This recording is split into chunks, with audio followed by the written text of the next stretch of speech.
Welcome back, guys. I got another great video for you. This is a couple that I have known for about 12, maybe 13 years.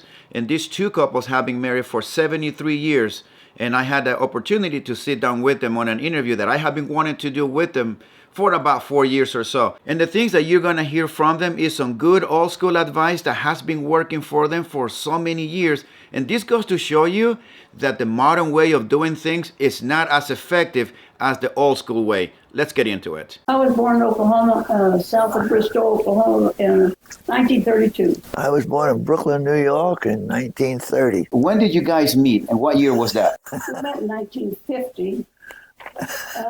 Well, actually, we met once in 1950 and then again in 1951. Our mutual friends took me out to dinner on my birthday, and then they said, we got to stop at the base at Williamsfield when it was the base. So they went and got Pete and brought him out, and that was all it took. That was it. So you were in the service at that time when you met her. Oh, yeah. Anyway, we were married in 1951 in Phoenix. You have been married longer than my mother's been alive. My mother was born in 1955. Oh, wow. We've been married 3 times. We was married by a judge, we was married by a Catholic priest, and we were married in the temple. Now, how long were you guys date before you guys got married? Oh, not very long. Less than 6 months. So, Pete, you were in a hurry. Yeah. How many years have you guys been married? 73. 73 years. So how did you guys solve any differences? And Well, we yell at each other and then it's over. When our voices wear out. that was it. Never went to bed basically angry. Well, we made that agreement when we first got married, Okay. and we kind of kept to it, haven't we? Yeah. We got to have a kiss every night. I asked him this question about 2 years ago, how he resolved differences between him and his wife, that they made a vow to themselves that no matter what it took, they will never jump into bed angry at each other and that they will stay up until that is resolved. Which he told me that they have done this about 3 or 4 times, that they went to bed past 1 o'clock in the morning to resolve the differences. Let's keep going. Did you guys ever think about, you know what, I think I'm going to throw the towel.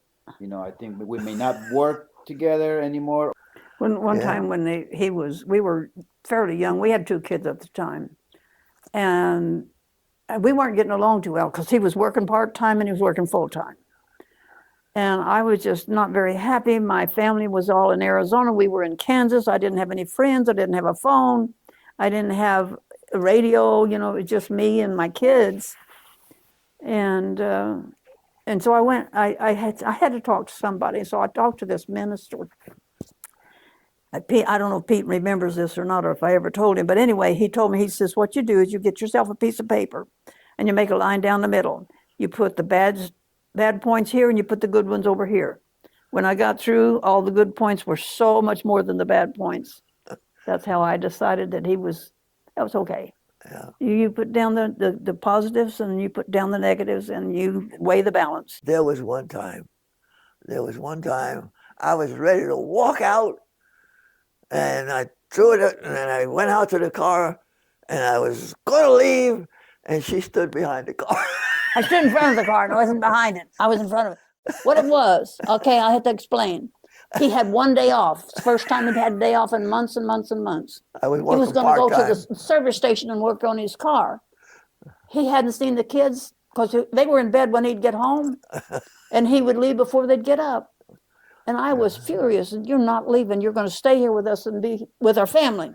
And if you leave, you're not going to see these kids again because I'm leaving. And I refused to get out of the front of the car. Run over me.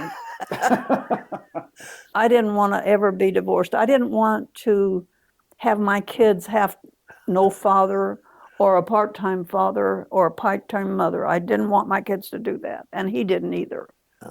So in spite of the fact that we didn't agree on everything, we agreed on the way we raised our kids. In 73 years that you guys have been married, what is the best memory that you guys have from each other that you guys can point? When our kids were young, When our kids were young, I had the privilege of watching my first daughter being born.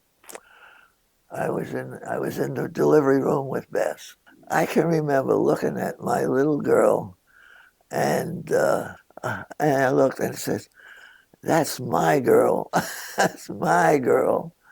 And I guess that was a moment that I'll always cherish. We've always been there for each other, though. No matter sometimes how we argue or yell at each other. Now, you know what I do now? If he's not ready to eat when I am, I just start eating. I go ahead and finally learned. There you go.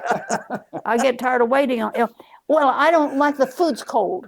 Well, if you'd come when it was put on the table, it would be warm. Well, that's our biggest arguments now. Food's on the table. Oh, my. Well, I'll be when I finish this, and then complain about the food being cold. We're married. We promised each other, and I still love her just like I did when I first met her. 70-something years ago. Yeah. Now, how was your relationship with your girls as you were in the service? Because you were gone a lot. I was gone a lot. He had taken a 60-day leave, and we had moved to a farm, and he was out driving the tractor, but he was home during the night and in the evening, where he hadn't been home when he was in the service full time. He was still in the service. Well, I was on leave. Anyway, so Danny says, "Mom, I wish Daddy'd go back to work." And why? Well, I don't like him being home. I was a little strict, you know. And so, I mean, I would smack them on the butt when they did something they shouldn't. Right. Or I would explain to them. I wasn't going to be like my dad was. Right. But they didn't want him home, or she didn't want him home. But he never even spanked them. No. And when the girls got big enough, I said, it's time for them to do things. So, Well, they were 7 and 9 at the time, and he said it's time for the girls to start learning how to do these things. So when Terry was about 8, I had her make her first blueberry pie. And from that on, she's been a tremendous cook ever since. Really? How did you guys manage to stay together this long? 73 years. Oh. Well, for one thing, for my part, he's kind, he's dependable, he was never unfaithful to me, No. and in any way, he said, "I would not do anything to you that I wouldn't want you to do to me." That was an agreement we made. I says, now, if you decide you don't want me anymore, just do one thing, be divorced before you do anything. Correct. Sure, we got into arguments, sure we did. I'm sure. But I knew that he was a good person, and, he was a good father, and My girls are my whole life, you know, they are everything to me. I do anything for them, and I'm sure it's the other way around too. How did you manage, both of you, to live this long and stay this healthy? I wish we always ate good. We always had good food. We didn't hardly eat out. I was always active. How do you guys keep your mind still sharp? you know what? I don't know. I am always learning something. I like to learn, so I'm reading something. I used to walk 5 miles in an hour, and so I believe exercise, good diet, and good food. stimulation from learning new things. Now, do you guys think that spirituality is essential for a lasting, successful marriage? Yes. Absolutely. Some kind of a believe in a higher power? Oh, absolutely. Yeah, that's and they're trying to take that away from us now. What do you think attribute to the divorce that we see so rampant in America? Our children were brainwashed. The schools were brainwashing our children. They've been doing it for years. And when you see they're trying to take away the parental rights, this is what Hitler done, if you look at it. Yeah. Hitler, they took control of the children. They actually took them out of the home.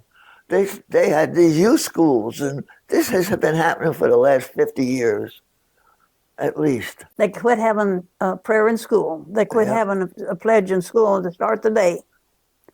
And then the teachers started becoming woke, and they started teaching stuff that the parents were not allowed to stop. The kids were being brainwashed by the teachers. You don't have to listen to your parents.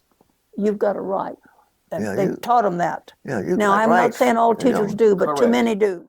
Well, so you guys have been married for 73 years. Yeah. How many kids you guys have? 3, How many grandkids you guys have? 6, How many great grandkids? 6, How many great great grandkids? 2. Did you guys ever stop going on dates? If we go out on our anniversary sometimes, but it's gotten to the point where it's too hard for me now, so I don't go out. Now, if you guys had a chance to go back and talk to your younger self, give 1 or 2 or 3 pieces of advice to your younger self, what would you say? Oh my goodness. I'd like to have been wiser as a mother. I wish I'd known more about being a mother. But I didn't get a handbook when I had my babies. I had a baby. So, Pete, if you had a chance to go back in time and give yourself 1 piece of advice, I would have joined the church long before. We've been empty nesters. My goodness, it's been 60 years. Almost. Well, Lisa's 66, so it's been maybe 56 years that we've been empty nesters. Can you imagine? I mean, these little babies that we used to hold in our laps are grandparents now. And that's when you say, like, gosh, I'm old. Well, thank you guys. Well, thank you. Wish you guys good health. Continue to do that.